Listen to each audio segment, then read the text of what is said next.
ქართული ფეხბურთის ზეიმი არ მომერიდება ამ ხმამაღალი განაცხადის. ხუჩა კვარაცხელიამ მარსელის კარში შედევრალური გოლი გაიტანა. ნუ თუ ძველი კვარა დაბრუნდა. დიდი ხანი არ გასულა და იგივე გააკეთა გიორგი მიქაუტაძემ. ულამაზეს გოლს ასისტიც დააყოლა. და ჩვენი ბიჭების ასეთი მაგარი თამაში თქვენი დამსახურებაც არის. თქვენი გვერდში დგომა, გამხნევება და სოციალურ ქსელებში აქტიურობა. ეს და სხვა საინტერესო თემა ჩვენს დღევანდელ ვიდეოში. დააჭირე ლაიქის ღილაკს, ავიდეთ 1000 მოწონებაზე. ასევე თუ სპორტს იშვიათად მაინც უყურებ და არხი გამოწერილი არ გაქვს, ეს დიდი შეცდომაა. შენთვის ეს ერთი ღილაკის დაჭერაა და უზრუნველყოფილი იქნები ხარისხიანი საფეხბურთო კონტენტით.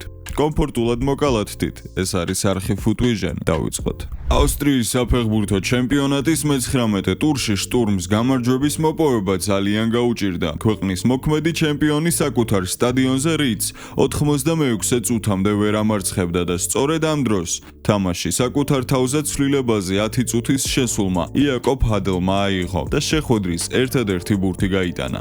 სასიამოვნოა, რომ მას პასი ოთარ კიტეიშვილმა მიაწოდა და ქართველი ნახევარმცველის აქტივში ასისტი დაემატა. ჰოდლთან ერთად 76 წუთზე მოედანზე გიზი მამაგეიშვილის გამოჩნდა და შტურმში მისი დებიუტი შედგა. 20 წუთზე ნაკლებ დროში იბერიას ყოფილმა კაპიტანმა ბევრი ვერაფრის გაკეთება ვერ მოასწრო. სამაგიეროდ შეხვედრის ბოლოს სხვაობის ორამდე გაზრდის შანსი ჰქონდა კიტეიშვილს, თუმცა მასპინძლების კონტრშეტევა სათანადოდ ვერ დაგვირგვინდა. ბრძოლაში მოპოვებული გამარჯვების შემდეგ შტურმმა სატურნირო ცხრილში მესამე ადგილზე გადაინაცვლა და ლიდერ ზალცბურგს მხოლოდ ქულით ჩამორჩება. მომდევნო შეხვედრას გრაცის კლუბი 14 თებერვალს სტუმრად ტიროლთან გამართავს, რომელიც თბილისის დროით 8 საათზე დაიწყება. ვილიარეალმა ესპანეთის საფეხბურთო ჩემპიონატის 23 ტურში საკუთარ სტადიონზე ესპანიოლი დიდი ანგარიშით 4-1 დაამარცხა, რაშიც ყველაზე დიდი წვლილი გიორგი მიქაუტაძემ შეიტანა.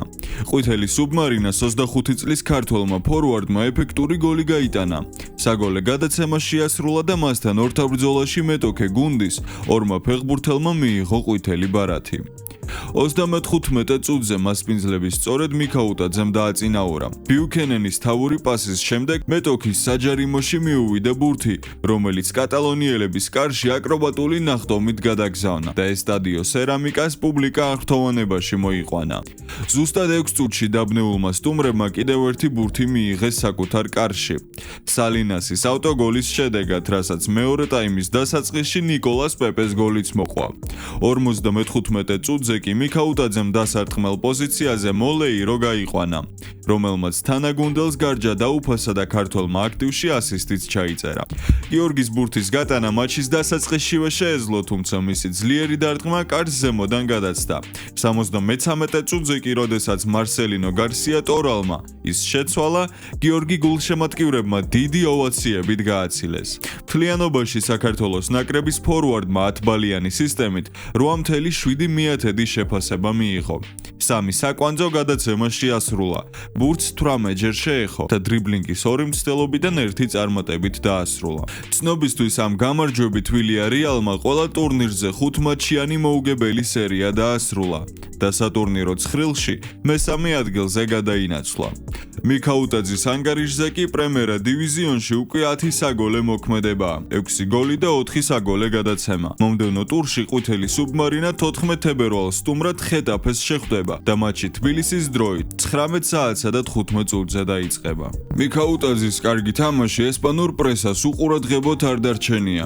ნახოთ რას წერენ გამოცემები. პეპეს მსგავსად მიქაუტაძეც ბევრად ფოკუსირებული იყო. ქართველმა ფეხბურთელმა გამოაჩინა ცხრიანისთვის საჭირო უნარები. ეპიზოდში, რომლის დაგვირგვინებაც შედარებით რთული იყო, ვიდრე ერთი შეხედვით ჩანდა. ამას წერს გამოცემა სპორტი. ელდეს მარკე. ბევრი მომენტი არ ექმნება, მაგრამ როდესაც ასეთი შანსი ეძლევა, მომოკვდინებელია. პირველი გოლისას მისი დარტყმა აუღებელი იყო.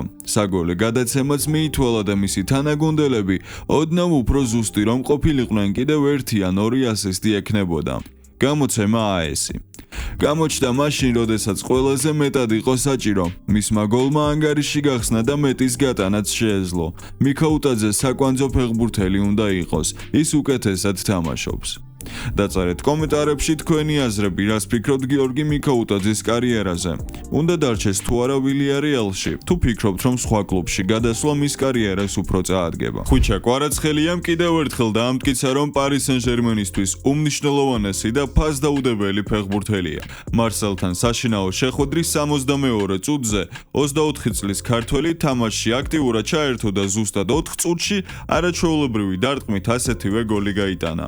28 წუთის განმავლობაში კვარამ გატანილი ბურთის გარდა ერთი საკვანძო პასი შეასრულა. ბურთს 22ჯერ შეეხო. დრიბლინგის ერთი მცდელობა წარმატებული აღმოჩნდა და 10 ბალიანი სისტემით 7.5 მიათედი შეფასება დაიმსახურა.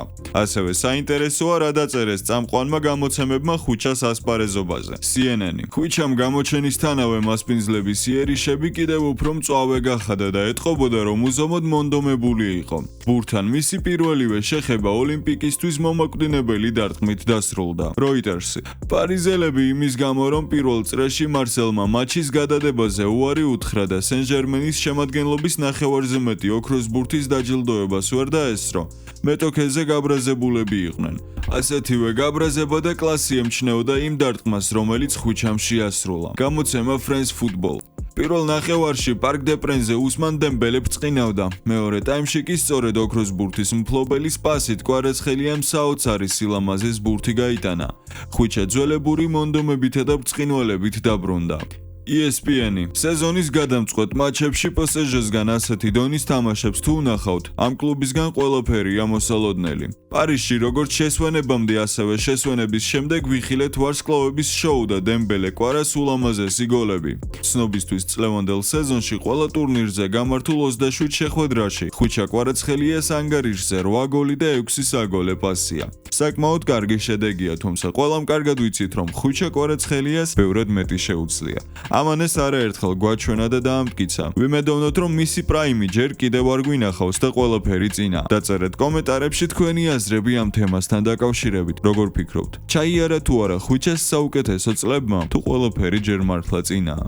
მე პირადად ბოლომდე მჯერა რომ ჩვენ ვარსკვლავს მადრიდის რეალში ან რომელიმე მსგავს გრანდში ვიხილავთ, სადაც ის აუცილებლად სასწაულებს ჩაიდენს. კრისტიანო რონალდუმ პროტესტის შეწყვეტა და უქმეებზე მოედანს დაუბრუნდება. ამის შესახებ Sky Sports-ი იტყობინება.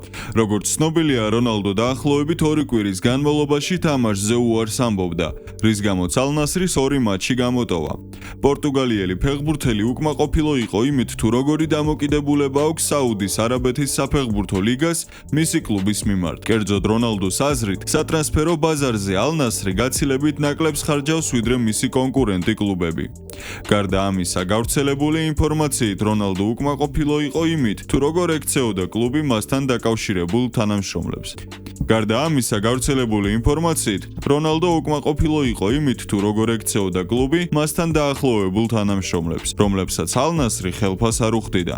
Sky Sports-ის ინფორმაციით, ახლა ყველა პრობლემური საკითხი მოგვარებულია და რონალდო შაბათს ალ-ფატეჰის წინააღმდეგ ითამაშებს, თუმცა შუა კვირაში ჩემპიონთა ლიგაზე არქადაგის წინააღმდეგ დაგეგმილ მატჩს გამოტოვებს. აქვე გეტყვით, რომ მიმდინარე სეზონში რონალდოს ანგარიშზე 22 მატჩში 18 გოლი და 3 საგოლე პასია. ალ-ნასრი 59 ქულით სატურნირო ცხრილის მეორე პოზიციაზეა და ლიდერ ალ-ჰილალს 1 ქულით ჩამორჩება. და ჩვენი დღევანდელი ვიდეო დასასრულს მიუახლოვდა. იმედი მაქვს, რომ მოგეწონათ, ან როგორც მინიმუმ ეს ინფორმაციები თქვენთვის სასარგებლო აღმოჩნდა. აუცილებლად მოიწონა ეს ვიდეო და გამოიწერე არხი. მე კი ძალიან მალე დაგიბრუნდებით. მომავალ შეხვედრამდე და აბა, წარმატებები.